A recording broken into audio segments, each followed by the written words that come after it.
হজরত জাকারিয়া আলাইহিসসালামের ইন্তেকালের দিন কি ঘটেছিল আর কেনই বা তাকে শহীদ করা হয়েছিল। তার মৃত্যুর সময় ফেরেশতা জিব্রাইল আলাইহিসসালাম নবী জাকারিয়া আলাইহিসসালামকে কি বলেছিলেন, খুবই চমৎকার ঘটনা নিয়ে আমরা হাজির হয়েছি, তাই ভিডিওটি শেষ পর্যন্ত দেখতে থাকুন। হজরত দাউদ আলাইহিসসালামের বংশোদ্ভূত নবী ছিলেন হজরত জাকারিয়া আলাইহিসসালাম। নবুয়ত লাভ করার পর তিনি বনি ইসরাইলদের মাঝে ধর্ম প্রচার শুরু করেন। তিনি তার সারা জীবন আল্লাহর প্রচারে ব্যয় করেন। একসময় তিনি বার্ধক্যে উপনীত হন, কিন্তু আল্লাহ তাআলা তাকে কোনো সন্তান দান করলেন না। এই নিয়ে তিনি ভীষণ কষ্টে ছিলেন। এভাবেই দিন যাচ্ছিল, কিন্তু সন্তান না থাকার যন্ত্রণা তাকে পীড়া দিচ্ছিল। একদিন তিনি মহান আল্লাহ তাআলার দরবারে দুহাত তুলে দোয়া করলেন, হে আল্লাহ তাআলা, আমার মেরুদণ্ড কুঁজো হয়ে আসছে, আমার চুল সাদা হয়ে এসেছে। এ পর্যন্ত আপনার কাছে কোনো প্রার্থনা করে বিফল হয়নি, কিন্তু এখন আমি একদম হতাশ হয়ে পড়েছি। আমি বুড়ো হয়ে যাচ্ছি এবং আমার স্ত্রী সন্তান জন্মদানে হয়তো অক্ষম। আমার সন্তান হবার কোনো আশা নেই। এখন যদি আমি নিঃসন্তান অবস্থায় মারা যাই তাহলে আমার কোনো ওয়ারিশ থাকবে না। হে আমার প্রতিপালক, আপনি দয়া করে আমাকে একটি পুত্র সন্তান দান করুন। হজরত জাকারিয়া আলাইহিসসালামের দোয়া মহান আল্লাহ তাআলা কবুল করলেন।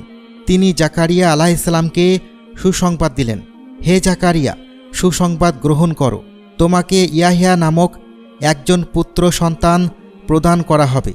জাকারিয়া আলাইহিসসালাম বললেন, হে আল্লাহ, আমি ও আমার স্ত্রী এই বৃদ্ধ অবস্থায় কিভাবে সন্তান লাভ করব আমরা। এমন সময় হজরত জিব্রাইল আলাইহিসসালাম সেখানে উপস্থিত হয়ে বললেন, হে আল্লাহর নবী, আপনাকে সন্তান দান করা আল্লাহর জন্য খুবই সহজ ব্যাপার। আপনি আপনার নিজের বিষয়ে চিন্তা করে দেখুন, পূর্বে আপনি কি ছিলেন?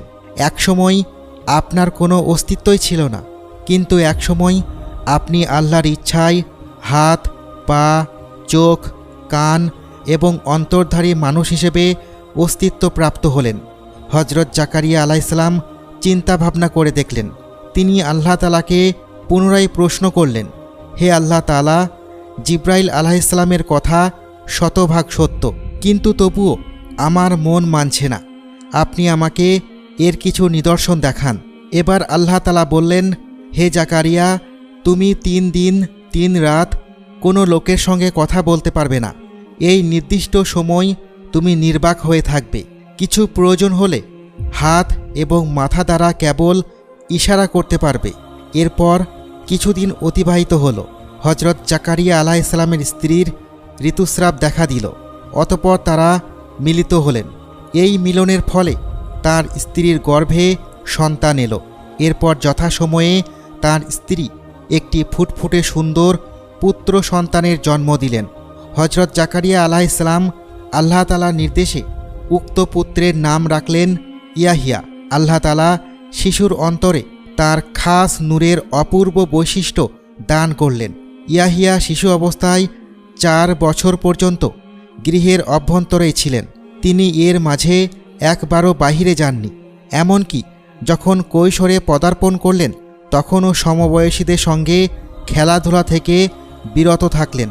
সবসময় গৃহের ভিতরেই অবস্থান করতেন এবং নির্জনে বসে চিন্তামগ্ন থাকতেন। কোনো সময় কান্নায় ভেঙে পড়তেন। তার মাতা এসব দেখে চিন্তিত হয়ে পড়তেন। বলতেন, বাবা ইয়াহিয়া, এখন তোমার খেলাধুলা করে হাসি আনন্দে দিন কাটানোর সময়। যাও, বাহিরে গিয়ে বন্ধুদের সঙ্গে খেলা করো। এভাবে গৃহের মধ্যে নিজেকে আটকে রাখলে অলস এবং অকর্মণ্য হয়ে পড়বে। বালক ইয়াহিয়া উত্তর দিলেন, মাতা, মহান আল্লাহ তাআলা তো আমাকে পৃথিবীতে খেলাধুলা করার উদ্দেশ্যে পাঠাননি। তিনি আমাকে যে উদ্দেশ্যে পাঠিয়েছেন সেই অনুযায়ী কাজ করে যেতে হবে। একমাত্র পুত্রের এমন দশা দেখে হজরত জাকারিয়া আলাইহিসসালাম আল্লাহর দরবারে আরজি পেশ করলেন, হে আল্লাহ তাআলা, আমি আপনার কাছে সন্তানের জন্য প্রার্থনা করেছিলাম। আপনি আমাকে পুত্র সন্তান দান করেছেন, কিন্তু সে নির্জনে বসে কি যেন চিন্তা ভাবনা করে আর শুধু কান্না করতে থাকে। তার মুখে কোনো হাসি নেই, মনে আনন্দ নেই, কোনো কাজেই সে আগ্রহ প্রকাশ করে না। আপনি তার এই রূপ মনোভাব দূর করে দিন। তার কথা শুনে আল্লাহ তাআলা বললেন, ওহে জাকারিয়া, তুমি আমার কাছে একটি সৎ পুত্রের প্রার্থনা করেছিলে, সুতরাং আমি তোমাকে তেমনি সন্তান দান করেছি। আমি এমন বান্দাদের পছন্দ করি যারা সর্বদা আমার ইবাদতে মশগুল থাকে এবং আমার নিকট ছাড়া অন্য কারো কাছ থেকে কোনো কিছু আশা করে না। আল্লাহর কথা শুনে হজরত জাকারিয়া আলাইহিসসালাম ভীষণ খুশি হলেন এবং আল্লাহর দরবারে অশেষ শুকরিয়া আদায় করলেন। কথিত আছে, হজরত ইয়াহিয়া আলাইহিসসালাম পিতার নিকট হতে শিক্ষা লাভ করেন এবং তার ওয়াজ নসিহত শ্রবণ করে অত্যন্ত সাধারণভাবে চলাফেরা করতেন। তার পোশাক পরিচ্ছদও একদম সাধারণ ছিল। তার মাঝে কখনো অহংকার দেখা যায়নি। বয়স বৃদ্ধির সাথে সাথে তার চিন্তার পরিসর বৃদ্ধি পায়। অধিকাংশ সময় সে আল্লাহর ইবাদত করার জন্য বাইতুল মুকাদ্দাসে সময় অতিবাহিত করতেন। পানাহার করতেন খুবই অল্প পরিমাণে। এতে তার স্বাস্থ্য ভেঙে পড়ে, শুকিয়ে জীর্ণ শীর্ণ হয়ে যায়। এই অবস্থা দেখে তার পিতামাতা বলতেন, ইয়াহিয়া, আল্লাহ তোমাকে শক্তি সামর্থ্য দান করেছেন, সুতরাং অবশ্যই তুমি তার ইবাদত করবে। কিন্তু এর সঙ্গে খানাপিনা না করার কি সম্পর্ক? তোমার অবশ্যই সঠিক সময়ে খাদ্য গ্রহণ করা উচিত। পিতামাতার কথা তার খুব একটা মনোপুত হতো না। সে ভাবত অধিক আহার করলে আলস্য আসবে, এতে আল্লাহ তাআলার ইবাদতে বিঘ্ন ঘটতে পারে। সে বেশিরভাগ সময় মসজিদে কাটাতেন। আল্লাহর দরবারে কান্না করতে করতে তার চোখের কোণে ও গালে ক্ষতের সৃষ্টি হয়ে গেছিল। হজরত জাকারিয়া আলাইহিসসালাম পুত্রের এই দশা দেখে তার গালে এমনভাবে কাপড় বেঁধে দিলেন যেন চোখের পানি গাল অবধি পৌঁছাতে না পারে। যখন হজরত জাকারিয়া আলাইহিসসালাম পাপের শাস্তি সম্পর্কে ওয়াজ নসিহত করতেন, তা শুনে পুত্র ইয়াহিয়া কান্না করতে করতে ব্যাকুল হয়ে পড়তেন। কখনো কখনো জ্ঞান হারিয়ে ফেলতেন। একদিন হজরত জাকারিয়া আলাইহিসসালাম মসজিদে সবার মাঝে বেহেশত ও দোজক সম্পর্কে বয়ান করছিলেন। তিনি বনি ইসরাইলদের দোজকের কঠিন আযাব সম্পর্কে বলছিলেন। এমন সময় সবার এক কোণে একটু আড়ালে বসেছিলেন ইয়াহিয়া। তিনি পিতার মুখে দোজকের কঠিন আযাবের কথা শুনে কাঁদতে কাঁদতে মজলিস থেকে দৌড়ে বের হয়ে গেলেন। তিনি অজানা পাহাড়ের উদ্দেশ্যে ছুটে চলেছেন। তার পিছন পিছন তার পিতা ও আত্মীয় স্বজনেরা আসলেও তার হদিস পেল না। সে এক প্রকার নিরুদ্দেশ হয়ে গেল। এইভাবে 7 দিন অতিবাহিত হয়ে গেল। তার খবর কেউ জানে না। তার পিতামাতা পুত্রের জন্য ব্যাকুল হয়ে পড়লেন। অতপর এক ব্যক্তি তাকে এক পর্বতের গুহায় ক্রন্দনরত অবস্থায় খোঁজ পায়।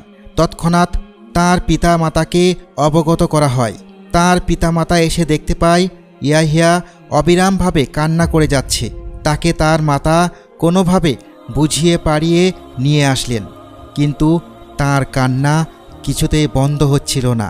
ইয়াহিয়া এই 7 বছর বয়সেই আল্লাহ তাআলার মহাত্ম্য বুঝে গিয়েছিলেন। দোজকের কঠিন আযাবের ভয়ে সে সর্বদা ভীত এবং ক্রন্দনরত অবস্থায় থাকতেন। তার এই আল্লাহ ভক্তি সকলের চোখে পড়ার মতো ছিল। পুত্রের সারাক্ষণ কান্না দেখে পিতা জাকারিয়া আলাইহিসসালাম চিন্তিত হয়ে পড়লেন।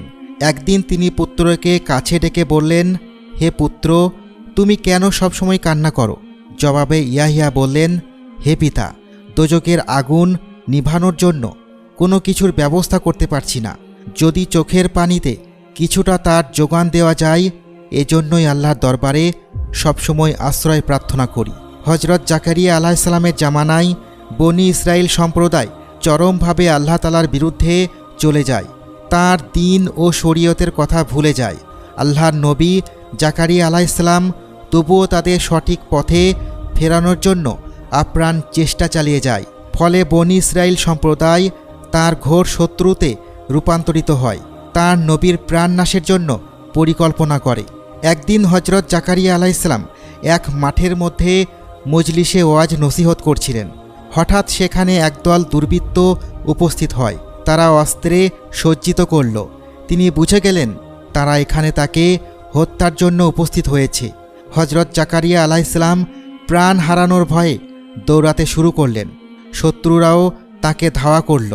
হজরত জাকারিয়া আলাইহিসসালাম একটি বনের ভেতরে প্রবেশ করলেন এবং একটি বৃহৎ বৃক্ষকে উদ্দেশ্য করে বললেন, হে বৃক্ষ, তোমার ভিতরে আমাকে আশ্রয় প্রদান করো।